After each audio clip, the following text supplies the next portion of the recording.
In early 2026, a conflict that had been simmering for years just exploded, and it became a global crisis almost overnight. We're talking about top leaders being assassinated, massive missile attacks, and one of the world's most critical energy arteries being completely shut down. So let's break down how the 2026 Iran war started and see how its shockwaves rattled the entire planet. To really get a handle on this, we're going to walk through the chain of events over 6 really critical weeks. First, we'll look at the spark that started it all, the strike on Iran, and how that turned into a massive regional firestorm. Then, we'll dive into how one narrow waterway was turned into a powerful economic weapon, sparking a global fuel crisis. And finally, we'll look at the fragile stalemate that has everyone, well, just holding their breath. All right, let's get into it. Our story really begins on one single day, a day that completely redrew the map of the Middle East.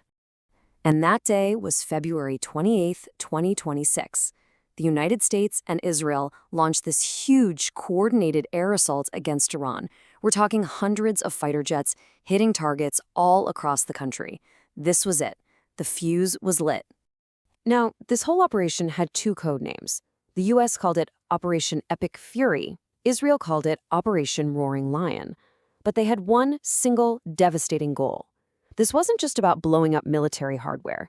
No, this was what military strategists call a decapitation strike. The idea was to take out Iran's entire senior leadership, political and military, and basically cripple their whole command structure in one overwhelming blow. And you have to understand, the sheer audacity of this was stunning. The strikes were surgically precise.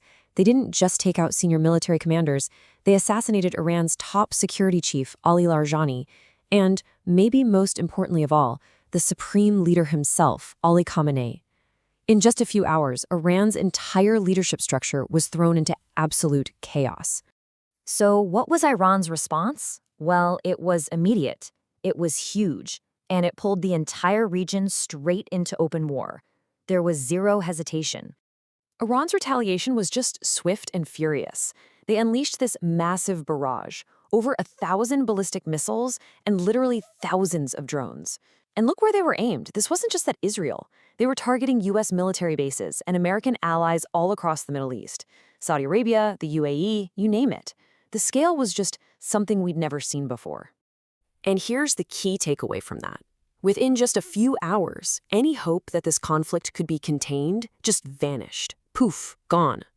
With strikes hitting at least 8 different countries, this wasn't some localized fight anymore. This was a full-blown regional war. Okay, so with the whole region basically on fire, Iran's strategy made a sharp turn. They pivoted from these direct military attacks to economic warfare, and they did it by targeting one of the most critical choke points in the entire global economy. To really get what Iran did next, we need to talk about this military strategy called A2/AD, or anti-access/area denial. It sounds complex, but the idea is pretty simple. Think of it like setting up a fortress in a narrow mountain pass. It's a way for a smaller force to use its geography, plus a whole bunch of mines, missiles, and speedy attack boats to turn a specific area, like a narrow strait, into a total death trap for a much more powerful enemy. And boy, did this strategy have a devastating effect.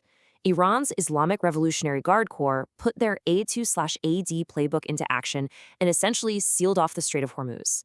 Daily ship traffic, which is usually bustling with over 40 huge vessels passing through, just stopped. It plummeted to nearly zero, almost overnight.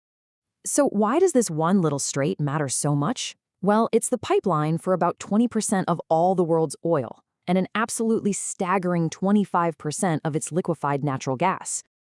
When you shut down the Strait of Hormuz, you're essentially clamping one of the main arteries of the global energy supply. And as you can imagine, shutting down that artery didn't just impact the region. It sent an immediate and very painful shockwave through the entire global economy. The first thing that happened? The price of Brent crude oil just skyrocketed. It surged past $120 a barrel. And that price spike was a direct result of a massive supply shock.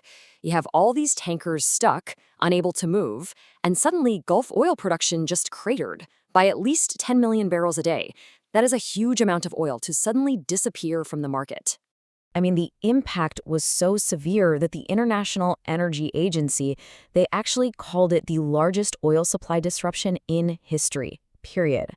And right away, that started triggering fears of runaway inflation and a global recession. So, after this incredibly violent, chaotic opening phase of the war, how did it end? Well, spoiler alert, it didn't end with a peace treaty. It ended with a failed negotiation that led to a really dangerous new status quo. For just a second there in early April, it looked like there was a glimmer of hope. On April 8th, a 2-week ceasefire was hammered out, and Iran even reopened the strait. But that hope, it didn't last long. Just 4 days later, peace talks in Islamabad completely collapsed, and on that exact same day, the U.S. announced its response, a full naval blockade of Iran. Now, what this really means is that the war didn't actually end. It just morphed. It shapeshifted. That initial phase of open, active fighting was replaced by this incredibly tense and unpredictable naval siege. And you could argue the risk of a catastrophic mistake was now higher than ever before. Which leaves us with this big, lingering question. After 6 weeks of brutal war, the world is looking at a failed peace deal and a naval blockade. So is this just a pause before a real resolution can be found? Or is this simply the quiet before an even more devastating storm?